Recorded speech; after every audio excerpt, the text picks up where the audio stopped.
विषय असा आहे की जो वारंवार आम्ही आपल्या निदर्शनास आणतो, काय होतंय की ज्या वेळेला अधिवेशन असतं त्यावेळेला मुख्यमंत्री उपमुख्यमंत्री आपल्या खात्याचा अधिकार हे दुसऱ्या खात्याच्या मंत्र्यांना देतात. एक मिनिट एकच मिनिट आता त्याला उद्या आपल्याला मी 289 आणि ते बोलायला संधी देतो. एकच घोषणा उद्या. आज मंगळवार दिनांक 24 फेब्रुवारी 2026 रोजी मान्य केलेल्या महाराष्ट्र विधान परिषद नियम 93 अन्वये सूचना सभागृहाच्या पटलावर ठेवल्याची मी घोषित करीत आहे. झालं ना? ठीक आहे, बोला. सचिन अहिर यांनी एकच मिनिट. नियम 289 अन्वये आज दिनांक 24 फेब्रुवारी 2026 रोजी 289 द्वारे प्राप्त प्रस्तावाची संख्या 2 आहे. तथापि विधान परिषद सदस्य सचिन अहिर यांची सूचना क्रमांक 1 आहे. सूचना मी माझ्या दालनामध्ये अमान्य केली आहे. तथापि त्यांना बोलण्याची मी 2 मिनिटं संधी देत आहे. हा विषय असा आहे की सभागृह हे आपल्या अधिपत्याखाली चालतं. या सभागृहाचे नियम, या सभागृहाची परंपरा आणि हे सभागृह कसं चालवणं हे आपल्या अधिकार कक्षेत येतं.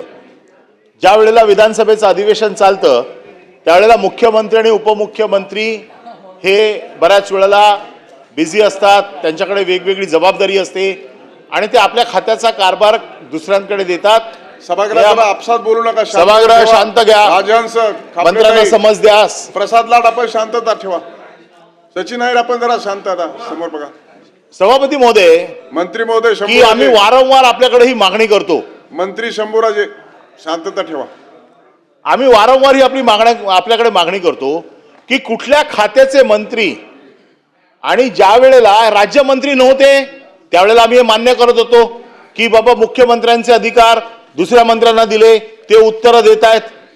परंतु त्या खात्याचा राज्यमंत्री आज आहे आणि राज्यमंत्री असताना देखील मंत्री जर येऊन मुख्यमंत्र्यांचे किंवा उपमुख्यमंत्र्यांचे विषय जर हाताळत असतील तर ते योग्य आहे का?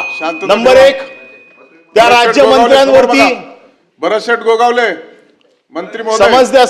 समोर बघा काय म्हणताय. राज्यमंत्र्यांचे अधिकार कमी आहेत का? राज्यमंत्री कॅपेबल नाहीत का? राज्यमंत्री कॅपेबल नाहीत का? मग राज्यमंत्र्यांचा असा अवमान करण्याचा अधिकार हा आपल्या सभागृहात काही शोभत नाही. आम्ही देखील गेले कित्येक वर्ष आमदार आहोत. ज्यावेळेला मंत्री उपलब्ध नसतो त्यावेळेला राज्यमंत्री सभागृहात उत्तर देतो. मग राज्यमंत्री केलेत कशाला? राज्यमंत्र्यांना जर तुम्ही उत्तर देण्यासाठी जरी वरच्या सभागृहात पाठवणार नसाल तर या राज्यमंत्र्यांना काम काय? अगदीच तुमचा कोणावर विश्वास नसेल तर कॅबिनेट दर्जा प्रवीण दरेकरांना दिलाय ना, त्यांना तरी द्या उत्तर द्यायला. त्यांना फक्त काय तुम्ही अहवाल मांडायला ठेवला, आभाराचं प्रदर्शन करायला, आणि तुम्ही राज्यमंत्र्यांवरती तुम्ही देत नाही अधिकार. अरे काय चाललंय काय सभागृहामध्ये? आणि आपल्याकडे आम्ही वारंवार ही मागणी करतो की कुठल्या खात्याचं नाही, आम्हाला तुम्ही कुठले उत्तर दिलं आम्ही मान्य करू, कारण आम्हाला तुमच्या कॅपॅसिटीच्या बद्दल आम्हाला पूर्ण माहिती आहे. परंतु हे काय चाललंय? राज्यमंत्र्यांना उत्तर द्यायला देत नाही. राज्यमंत्री सभागृहात असताना दुसऱ्या खात्याचा मंत्री तिसऱ्या खात्याचं उत्तर देतोय आणि नंतर आश्वासन दिल्याच्या नंतर, हा विषय तर मी काढणारच आहे, आश्वासन दिल्याच्या नंतर या आश्वासनांची पूर्तता नाही. आश्वासन समित्यांच्या बैठकीत तो मंत्री उत्तर देऊ शकत नाही कारण तो मंत्रीच नसतो जागेवरती ज्याने आश्वासन दिलं असेल. या टेक्निकॅलिटीचा काहीतरी आम्हाला फडशात तुम्ही पाडावा.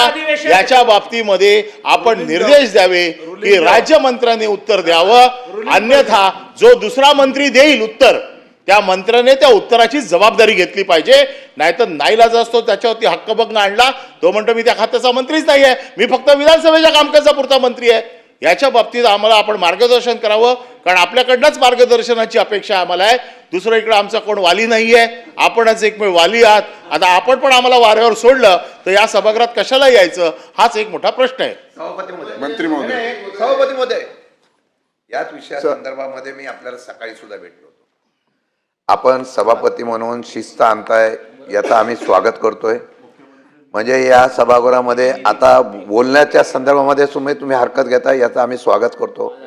पण ज्या वेळेला एका वेळेला तुम्ही आमच्याकडून अपेक्षा करता, सभापती महोदय अनिल परबांनी सांगितलेली गोष्ट खरी आहे. म्हणजे शंभूराजे देसाईंच्या क्षमतेबद्दल आम्हाला शंका नाही.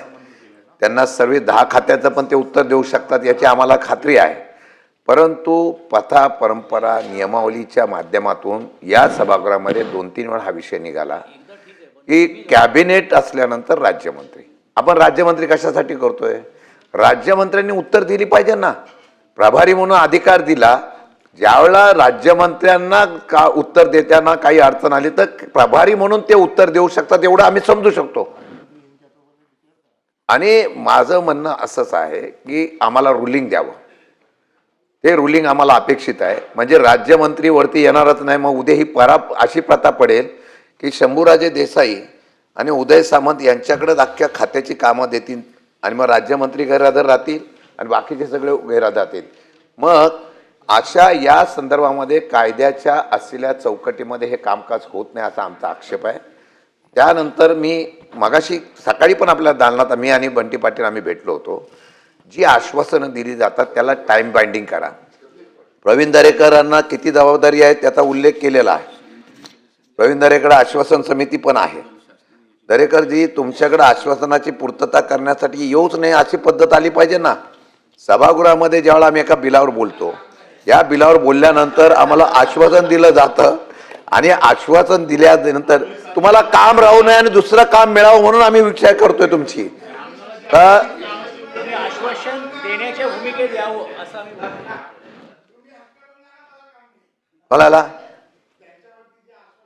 तुम्हाला दोघांना एक आश्वासनाला ठेवला आणि एक हक्कभंगाला ठेवलाय. तुम्हाला एवढ्या पुरतं ठेवू नये म्हणून आम्ही काळजी घेतोय बाबा. माझी विनंती आहे सभापती महोदय आपण रुलिंग द्यावं.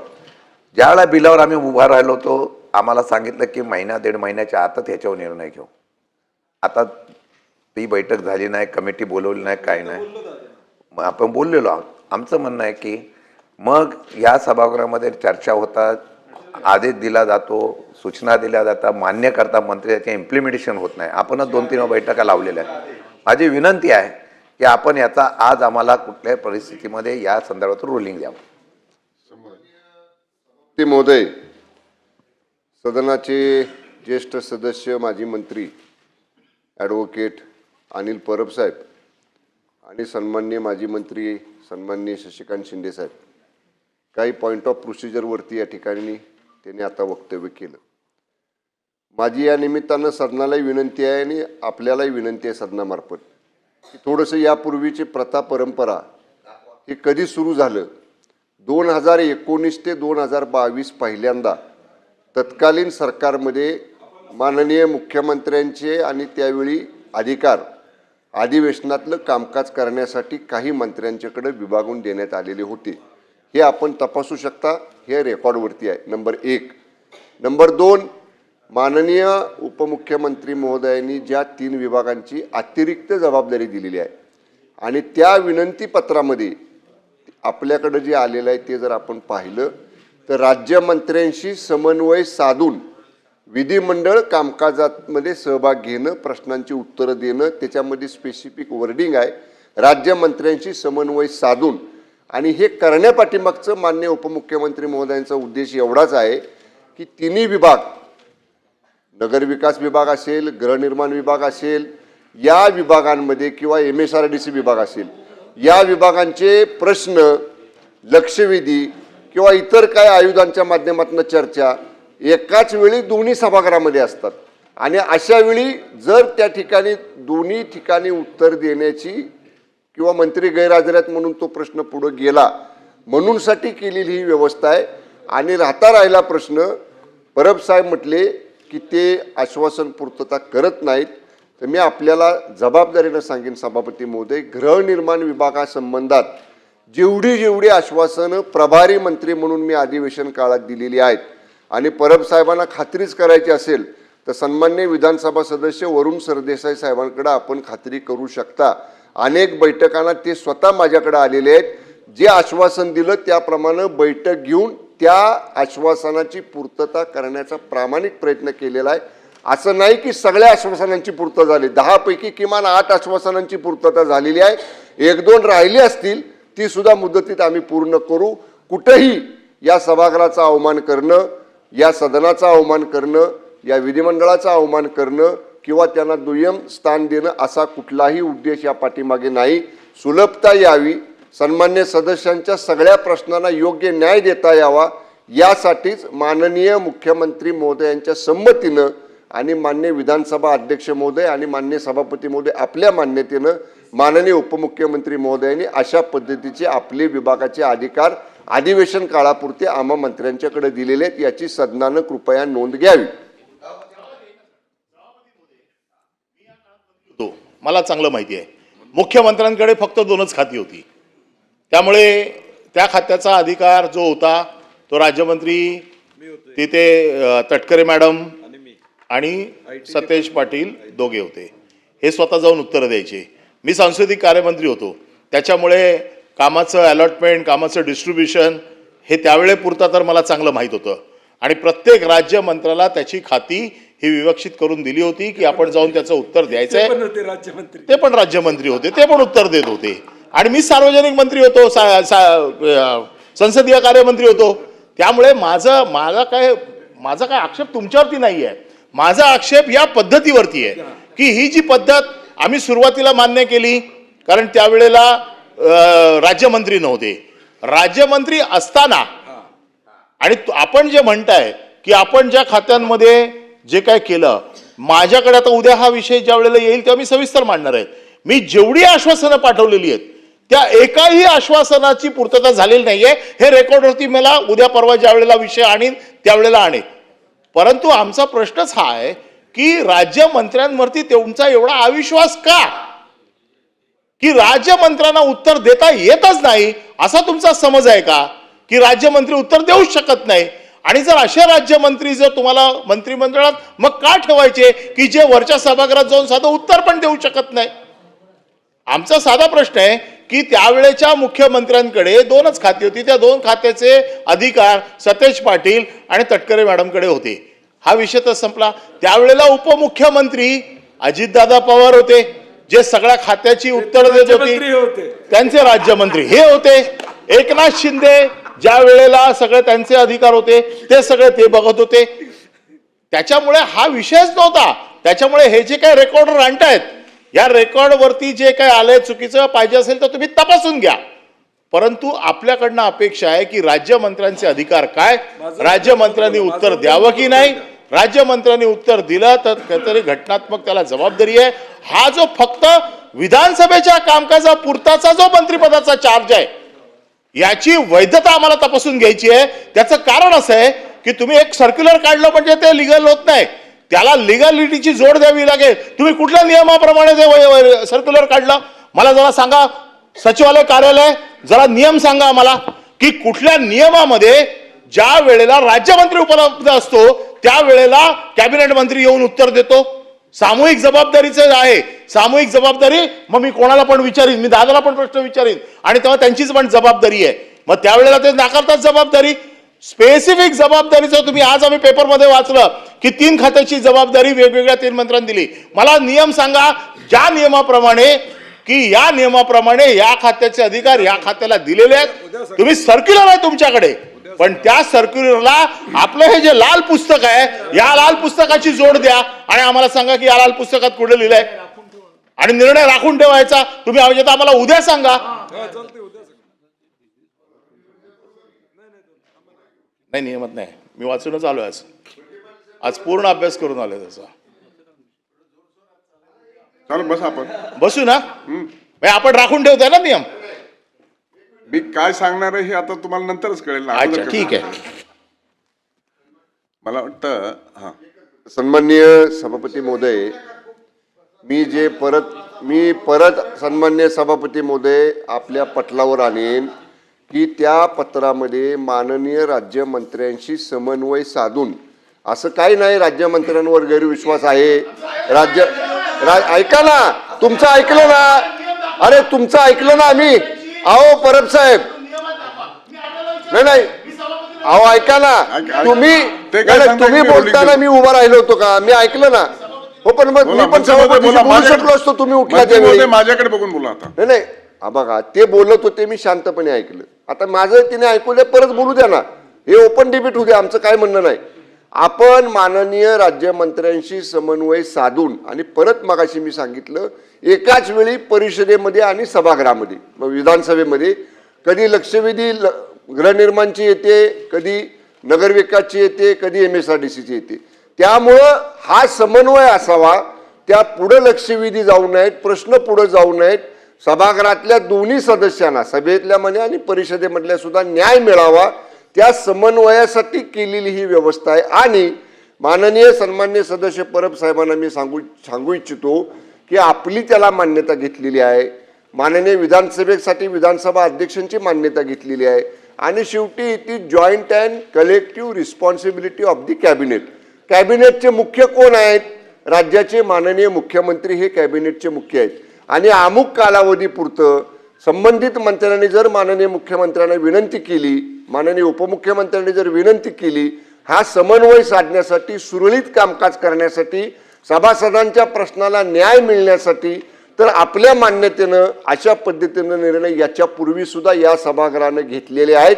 त्यामुळं राज्यमंत्र्यांवर गैरविश्वास आहे, सभागृहाच्या कामाला प्राधान्य देत नाही असा कुठलाही गैरसमज माननीय उपमुख्यमंत्री तथा नगरविकास मंत्री एकनाथजी शिंदे साहेबांच्या बद्दल होऊ नये यासाठी या बाबतीतलं स्पष्टीकरण मी पटलावर आणत आहे.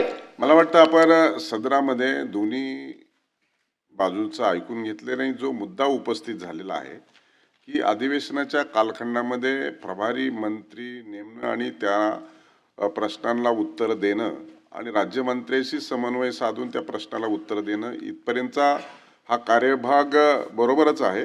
परंतु तथापि जो अनिल परब यांनी जो काही प्रश्न उपस्थित केला की एकदा उत्तर दिल्याच्या नंतर त्याची कार्यपूर्ती किंवा पूर्तता किंवा त्याचं उत्तराधिकारी जे काही करणं आवश्यक आहे त्याची प्रतिपूर्ती, तर त्या अनुषंगाने जो काही हक्कभंग किंवा असे काही प्रश्न नव्याने उपस्थित होतील की काय, अशी जी काही शंका त्यांनी उपस्थित केलेली आहे त्या अनुषंगाने शासनाने या संदर्भामध्ये सुस्पष्टता आणावी आणि अशा संदर्भात मी निर्देश देत आहे.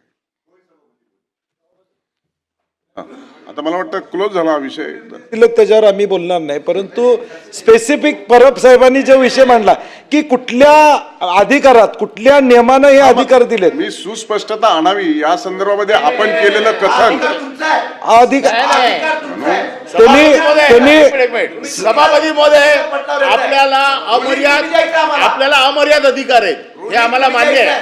आपल्याला अमर्याद अधिकार आहेत, परंतु आपण एका घटनापीठावरती बसलेले आहात. म्हणूनच सांगितलं आपण एका घटनापीठावर बसलेले आहात आणि जे घटनापीठ त्यांनी सांगितलं तुमच्या परवानगीने केलंय. घटनापीठ हे लाल पुस्तकांमध्ये जे चौकट आहे या चौकटीच्या अधीन येतं घटनापीठ. आपल्याला बिटवीन द लाईन्स काय अर्थ काढायचा आहे, कौल शब्दर मध्ये काय लिहिलंय, या सगळ्याचा अधिकार आपल्याकडे येतो. परंतु ज्या वेळेला अधिकार आपल्याकडे येतो त्या अधिकाराच्या बाबतीमध्ये याच्या नियमामध्ये देखील ते बसवणं आणि त्या अधिकाराचा वापर करणं ही देखील जबाबदारी आहे. आमची इच्छा आहे की आपण यावं. आपण वरच्या सभागृहात येत नाही आणि आपण एवढं आपण उत्तर दिलं तर आम्ही समाधानी होऊ असा आमचा समज आहे. म्हणून वारंवार आपली मागणी करतोय, आपण येतच नाही आमच्या सभागृहात. आणि म्हणून हे आयुध आम्हाला आज वापरावं लागलं. हे 13वं नाही, हे 14वं आयुध आम्हाला आज वापरावं लागलं की उपमुख्यमंत्र्यांनी सभागृहाच्या नेत्यांनी सभागृहात यावं. या आयुधाच्या निमित्ताने सभागृहात ते आलेत, आता ते मार्गदर्शन करतील. माझा मुद्दा आहे सभापती महोदय की त्यांनी स्पष्ट करावं. उपमुख्यमंत्री किंवा ह्या सर्व संदर्भातून हा सर्व सभागृहातल्या मंत्र्यांच्या संदर्भातला उपस्थित केलेला प्रश्न आहे. मंत्र्यांचा उत्तर राज्यमंत्री नसेल तर त्यांनी काय सांगितलं, राज्यमंत्र्यांची समन्वय करून त्या ठिकाणी उत्तर देतील प्रभावी. मग राज्यमंत्री इथं असेल, त्यांनी उत्तर देताना त्यांना अडचण झाली तर प्रभारी मंत्री उत्तर देऊ शकतो, मी समजू शकतो. आपण काय म्हणाला की मंत्र्यांनी त्या संदर्भातून स्पष्टीकरण करावं. आमचं म्हणणं आहे रुलिंग तुम्ही द्यायचं आहे शासनाने. ठीक आहे, शासनाने आमचं म्हणणं आहे हा अधिकार तुमचा आहे, हा शासनाचा नाही. आपण सभागृहामधलं सर्वश्रेष्ठ म्हणून आपलं आहे, तुम्ही अधिकारून तो आम्हाला रुलिंग द्या की राज्यमंत्री तरी इथं उपस्थित पाहिजे आणि मंत्री तरी उपस्थित पाहिजेत. मंत्री उपस्थित नसतील तर राज्यमंत्र्यांनी इथं कंपल्सरी उपस्थित राहिलंच पाहिजे, हा नियम आहे. आणि जर नियम असेल तर ते मंत्री उपस्थित राहत नसते तर एकाच मंत्र्यावर अख्खं सभागृहाचं कामकाज चालेल उद्या, आणि हे योग्य नसल्यामुळे आम्हाला रुलिंग तुम्ही द्या, आम्हाला रुलिंग तुम्ही द्यावं एवढीच अपेक्षा आहे. मान्य बोलणार असेल तर बोला. मी हे सांगितलेलं आहे. ऐका खरं म्हणजे सभासदांची जी काही अडचण होऊ नये, त्यांच्या प्रश्नांना न्याय मिळावा म्हणून ही व्यवस्था केलेली आहे. आणि राज्यमंत्री आणि आमचे जे मंत्री आहेत ज्यांना जबाबदारी दिले ते कॉर्डिनेशनमध्ये ते काम करतायत. त्यामुळे आता मी बाहेर होतो आणि मी विचारलं आतमध्ये काय चालू आहे म्हणून मी आलो आतमध्ये. तर मी आता आलो याच्या हां देखील ऑब्जेक्शन असायचं काय कारण नव्हतं, कारण आपण राज्यमंत्र्यांना अधिकार दिले होते, आणि दुसऱ्या मंत्र्यांना. परंतु गेल्या एक मिनिट खाली पण जेव्हा विषय येतात आणि वरती पण येतात आणि त्यामुळे मग ते सगळं सरकच होते.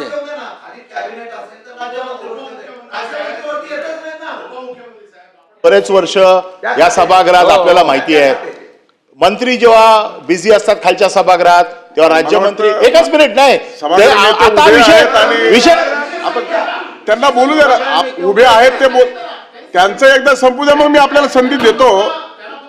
सभागृह नेते आणि उपमुख्यमंत्री उभे आहेत, बोलू द्या 2 मिनिटं बोलू द्या. विषय एकच आहे. का विषय आला हा की उपमुख्यमंत्र्यांनी आपले अधिकार माननीय मंत्री उदय सामंतना दिले, माननीय मंत्री शंभूराजेंना दिले, दादा भुसेंना दिले. आमचं काही ऑब्जेक्शन नाही, ते जे कॅपेबल आहेत त्यांनी करावं, राज्यमंत्री नसतील तर त्यांनी यावं, उत्तरं द्यावी. परंतु माझ्या गेल्या 4 अधिवेशनाचा अनुभव असा आहे की जिथे मी राईट ऑफ इन्फॉर्मेशन मध्ये माहिती दिली, जिथे इथे सभागृहात मान्य केलं कारवाई करतो म्हणून, परंतु ठरवूनच की कारवाई करायचीच नाही. मुंबई महानगरपालिकेचे मी कमीत कमी 7 ते 8 विषय दिले. मी बीएससी मध्ये आपल्या समोर सांगितलं, आपण सांगितलं माझ्याकडे पाठवा, मी आपल्याकडे पाठवलं, मुख्यमंत्र्यांनी मला उत्तर दिलं आश्वासन समितीकडे जा. आश्वासन समितीकडे गेलो, आश्वासन समितीने माझ्याकडे लेखी लिहून दिलंय, अद्याप कुठलीही कारवाई झालेली नाही. 13 ते 14 विषय आज माझ्याकडे आश्वासन समितीचं लिखित उत्तर आहे की याच्यावरती कुठली कारवाई झाली नाही. मग काय आमचं काय फुटबॉल करतात तुम्ही, टाइमपास चाललाय इकडे, आम्ही येतो कशाला इथे या सभागृहामध्ये. आमच्या उपमुख्यमंत्र्यांनी त्याची दखल घेऊन त्या मंत्र्यांनी कारवाई केली, आम्ही हा विषय मांडणार पण नाही आपल्याकडे. पण फक्त अधिवेशन काळामध्ये यायचं आणि आम्हाला काय म्हणजे टाइमपास म्हणजे हलक्यात घेऊन की बाबा ह्यांचं काय करायचंच नाही, राईट ऑफ इन्फॉर्मेशन दिलेल्या माहितीवरती ऍक्शन होत नाही आणि आश्वासन फक्त द्यायचं की आम्ही कारवाई करतो, या अधिवेशनाच्या शेवटच्या दिवसापर्यंत कारवाई होईल. असे कित्येक विषय मी आपल्याकडे आहेत, आपल्याकडे मी पत्र दिलेले आहेत. मागच्या अधिवेशनामध्ये जे विषय निघाले आहेत, चौकशा समित्या लावलेल्या आहेत, त्यांच्यावरती कुठली कारवाई होत नाही. काय चाललंय का सभागृहात, मग आम्ही यायचं कशाला. आणि म्हणून आज आम्ही हा घटनात्मक विषय तुमच्याकडे आणलेला आहे 14 आयुधाच्या माध्यमातून. आमच्या मुख्यमंत्र्यांनी ताबडतोब दखल घेऊन कारवाई झाली, आमचं म्हणणंच येणार नाही त्याच्यामध्ये. सभापती महोदय ताबडतोब दखल घेतली म्हणून मी आलोय आणि म्हणून आता त्यांचा जो काही बॅकलॉग राहिलेला आहे, मी आता शंभूराज देसाईंना सांगितलंय की जे तुमचे प्रश्न इथे जे उत्तरं दिलेली आहेत किंवा बैठका घ्यायची आहेत या सर्व द्या आणि 1 महिन्यामध्ये त्याची सगळी आपण पूर्तता करू. मी स्वतः वैयक्तिक लक्ष घालतो. आता पुन्हा विषय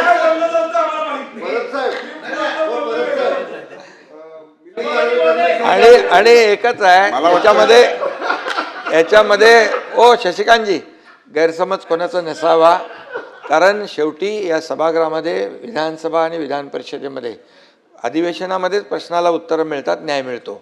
त्यामुळे आणि सभापती सदस्यांची गैरसोय होऊ नये, त्यांच्या प्रश्नाला न्याय मिळावा म्हणून ही तात्पुरती व्यवस्था केलेली आहे. त्यामधून जे काही राहून गेलेलं आहे ते सगळं आपण 1 महिन्याच्या आतमध्ये ते हे करू. संबंधित मंत्र्यालाही मी सांगतो, तुमचेही काही त्यात जे प्रलंबित विषय आहेत ते फ्रेश एकदा देऊन टाका, म्हणजे त्याचा आपण मार्ग काढून टाकू, काही प्रॉब्लेम नाही. मला वाटतं आता पुढे जाऊया आपण. हा बोला. सभापती महोदय धन्यवाद. सभापती महोदय योगायोगाने राज्याचे गृहमंत्री पण देखील इकडे आहेत. दिलं होतं. सभापती महोदय, मुंबई शहरामध्ये वरळी सारख्या विभागामध्ये एक आणि विशेषतः बिर्डी चाळीचा एक अत्यंत चांगलं फ्लॅगशिप असा एक प्रोजेक्ट मुंबई शहरामध्ये करण्यात आलेला आहे. सभापती महोदय, एवढं चांगलं प्रकल्प केलं गेलं की मुख्यमंत्री आणि पूर्ण राज्यामध्ये आता प्रसाद लाडजींनी लक्षवेधी नेमली, ती पण ती असे सांगितलं की त्या धर्तीवरतीच पुनर्वसन करा. एक अत्यंत चांगला प्रकल्प आहे सभापती महोदय. राज्याचे गृहनिर्माण मंत्र्यांना पण विनंती आहे की आता हे एक प्रकल्प चांगला झाला, परंतु निव्वळ अलॉटमेंटच्या नावाखाली एक सामाजिक ऐक्य तिकडचा पूर्ण मोडून काढण्याचा प्रयत्न चालला आणि रोज लोक मोर्चे काढतायत. काल पण माळावरती मोर्चा गेला, लोकप्रतिनिधी आमच्याकडे येत आहेत, तिकडे मागासवर्गीय समाज, तेलुगू समाज, मुस्लिम समाज हे सर्व राहत आहेत. ज्यावेळी हे प्रोजेक्ट करायचं ठरवलं त्यावेळी एक निर्णय घेण्यात आला की त्या टावरमध्ये त्यांना आपण लॉटरी करून देऊ, परंतु ते झालं नाही सभापती महोदय. लोक आंदोलन करण्याचं काम करतायत. 88-89 या इमारतीचे लोकांनी काल मोर्चा काढला आणि मग त्याला राजकीय वळण लावण्याचा प्रयत्न काही लोक करतायत. 119, 121 आणि 120, 121 त्या लोकांना आता सांगण्यात आलेलं आहे ट्रान्झिस्कॅम देऊ म्हणून, पण भाडा आता ते वाढवलं जात नाही. तो राज्य सरकारकडे तो प्रस्ताव आलेला आहे बिर्डी चाळीचा भाडा वाढवण्याच्या बाबतीतला, ते देखील आहे सभापती महोदय. 94 ते 100 लोकांचं ते. माझी सभापती महोदय आपल्या माध्यमातून विनंती आहे की लोक रस्त्यावर येत आहेत, मोर्चे काढतायत. माननीय उपमुख्यमंत्री महोदय गृहनिर्माण मंत्री पण आहेत. आमची इच्छा आहे की त्यांच्या स्तरावरती किंवा त्यांनी खाली निर्देश द्यावं की एवढा चांगला प्रकल्प आहे, फक्त लॉटरीची व्यवस्थित रीतीने लॉटरी व्यवस्था होत नाही, त्यामुळे सामाजिक ऐक्य तिकडचं बिघडलेलं आहे. लोकांमध्ये कटुता निर्माण होतोय आणि त्याला शासनाला आणि विशेषतः लोकप्रतिनिधीला जबाबदार धरलं जातोय. आणि म्हणून ही लॉटरी जी खाली ठरते आणि माडामध्ये लॉटरी ते बदलण्याचा प्रयत्न होतोय. म्हणून आपल्या स्तरावर 88, 99, 111, 112 काय होतं, खाली लॉटरी आपण इकडे त्यांना सांगतो की इकडे तुम्ही घर खाली करून द्या, तुम्हाला या फेजमध्ये देऊ, असा निर्णय घेतल्यानंतर त्यांना खाली केल्यानंतर तो फेजच बदली करून टाकण्याचं काम म्हाडा करतायत परस्पर. म्हणून माझी आपल्या माध्यमातून विनंती आहे की आपण सूचना द्या म्हाडाच्या उपाध्यक्षांना, लोकप्रतिनिधी म्हणून आम्हाला बोलवा आणि एकदाच जे काय लॉटरीच्या बाबतीतला सोक्षमोक्ष करून घेऊन सर्व समाजाच्या लोकांना ऐक्य राहील असा निर्णय घ्या आणि त्या प्रकल्पाला आपण नाहीतरी मदत करतोच आहे सभापती महोदय. करा महोदय. सचिन अहिर यांनी जो मुद्दा मांडलेला आहे की ते एकदा घरं खाली करतात आणि खाली म्हाडामध्ये निर्णय बदलतात, असं जर होणार असेल तर ते चुकीचं आहे. असं जे करत असतील त्यांच्यावर कठोर कारवाई केली जाईल आणि मी तात्काळ त्यांना म्हाडाच्या उपाध्यक्षांना इकडे बोलवतो 1-2 दिवसामध्ये आणि आपण संबंधित लोक एक बैठक घेऊ आणि तुमचे जे काय मुद्दे आहेत त्याच्यामध्ये मांडा आणि तिथे निर्णय घेऊन टाकू. तिकडे या नंदनवनला, तिकडे मोठी जागा या, ठाण्याला आणखी मोठी आहे. सभापती महोदय एक महत्वाची विदर्भ मराठवाडा विभागात जोरदार अवकाळी पावसामुळे पिकाच्या झालेल्या नुकसानीबाबत सूचना अमान्य केली तरी 2 मिनिटं आपण बोला. सभापती नाही, दुसरी पण 289 माझी होती 289 तेही झाली आहे, तुम्ही ऑनलाईन केलेली नाहीये. नाही ऑफलाईन दिली ना सभापती महोदय. त्याच्यात तरतूद अशी आहे 2 मिनिटं बोलायला तरी सकारात्मकता नाव नाही त्याच्यावर. दुसऱ्या आयुधाच्या माध्यमातून तुम्ही मांडा. नाव त्यात दिलेलं नाही मी सभापती महोदय, नाव दिलेलंच नाही त्यात नाही नाव नाही ऑफलाईन सभापती महोदय दिल्या, बोलायची संधी फक्त द्या आम्हाला. तुम्ही अमान्य केलेलीच आहे. औचित्याचा मुद्दा मांडा मग. सभापती महोदय औचित्याचा मुद्दा नाही ते करा लवकर ना सभापती महोदय. 289 वर मला 2 मिनिटं बोलायला. मला 289 मांडायचं नाहीये ना. नाही मांडायचं, मी तोच म्हणतो 289च महत्वाचं. 2 मिनिटं मांडायचं. अवकाळी पावसात दुसरं काय तुम्ही पाऊस दुसरा 289 दिलाय तो मांडायचा आहे सभापती महोदय. आमची विनंती आहे. आपलं जे म्हणणं आहे मी वारंवार आपल्याला आयुधाची जाणीव करून देत आहे. मी सकारात्मक दृष्टिकोनातून नाही सकाळी आपल्याला सभापती मध्ये आम्ही 289 सारखा अतिशय संवेदनशील विषय आपल्याला ऑफलाईन स्वीकारता राज्याच्या आरोग्याच्या दृष्टीनं हा 289 महत्वाचा आहे.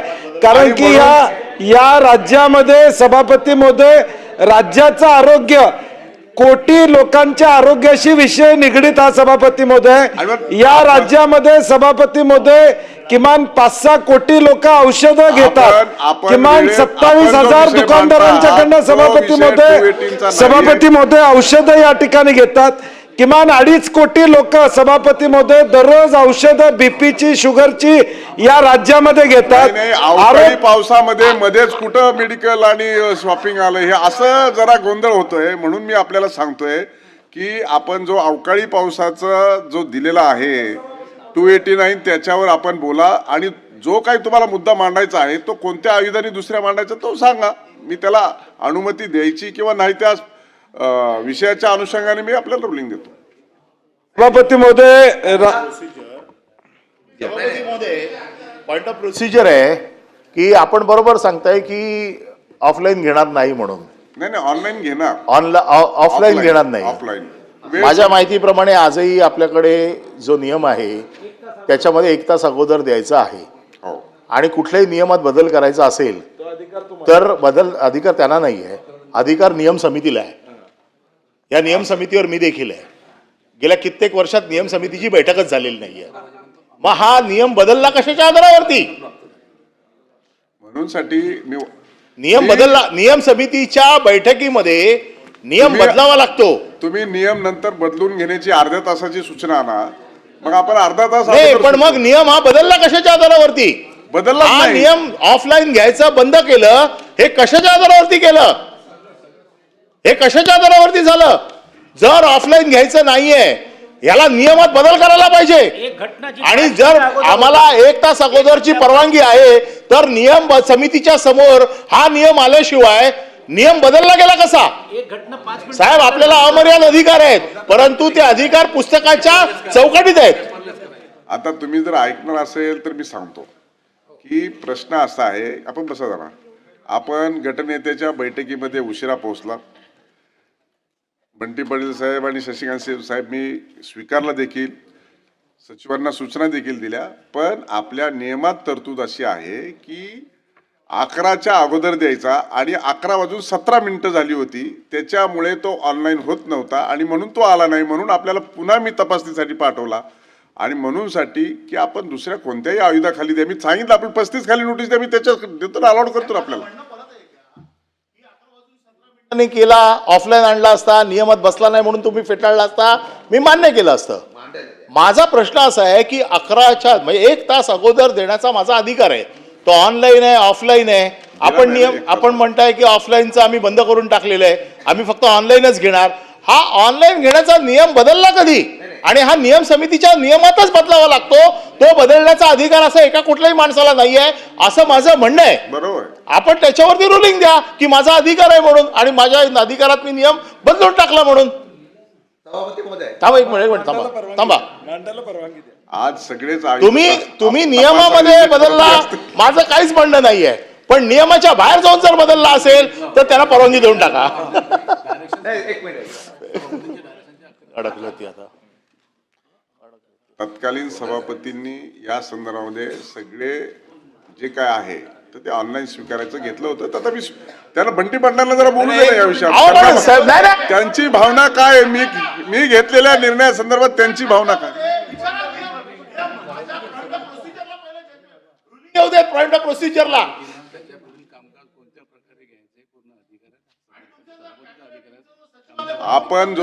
आपण जो विषय मांडणार आहे त्या विषयाचं गांभीर्य लक्षात घेता आपण व्यवस्थितरित्या एखाद्या आयुधाच्या माध्यमातून तो विषय आणावा असं माझं आपल्याला म्हणणं आहे. आणि म्हणून आपलं जे प्रोसिजर प्रमाणे काम आहे, जे प्रोसिजर प्रमाणे काम चालू आहे त्यावरती अडून बसाय. आणि म्हणून सभापतीच्या अधिकाराच्या संदर्भामध्ये मी आपल्याला रुलिंग दिलेलं आहे. म्हणून तुम्हाला वारंवार तीच गोष्ट सांगतोय, परंतु आता आपल्याला ती निदर्शनास आणि ती जाणीव होत नाही. शेवटी या ठिकाणाहून बसल्यानंतर सार्वभौम सभागृह आणि संयुध आयुध नियम प्रथा परंपरा बघत आपण या सगळ्या गोष्टीचा विचार करतो. तथापि सार्वजनिक हिताच्या आणि जनतेच्या हिताची जर गोष्ट असेल तर तो आपला अधिकार आहे आणि म्हणून तो मांडण्याला मी दिला होता. परंतु काही अडचणीमुळे तर थांबू शकलो आपण, तर आपण दुसऱ्या आयुधाच्या मार्फत द्या.